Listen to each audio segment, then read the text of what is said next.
Hi, guys. Welcome to Bible Breakdown. We're doing Psalms chapter 83. The psalm is titled Prayer Against Enemies, a Song, a Psalm of Asaph. So, this psalm is a prayer for Israel, and it's talking about how they want to be delivered from the enemies that are attacking them. Instead of delivered, I think protected would be a better word to use here, but they really just wanted to be seen and heard by God.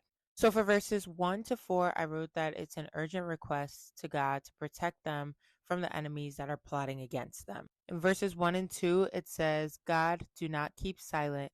Do not be deaf. God, do not be quiet. See how your enemies make an uproar. Those who hate you act arrogantly. So Asaph here is just trying to bring attention to what's going on to the people in Israel. And then to continue in verses 5 to 8, I wrote that it's a list of people that are going against Israel. And in verse 5, it says, For they have conspired with one mind, they form an alliance against you. So he's saying all these people came together just to try and bring down the name of God. Like, you can try, it's not going to happen.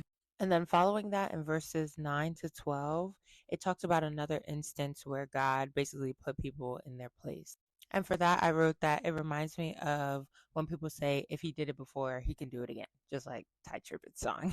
And this specific section talks about Sisera and Jabin. I could be wrong with the pronunciation, but that's in Judges 4, chapter 4 and chapter 5.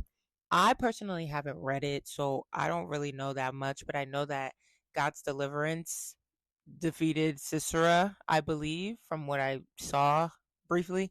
But I don't want to give you guys false information because I didn't really like get into the Judges. But if you want to know about them, go to Judges 4 and 5.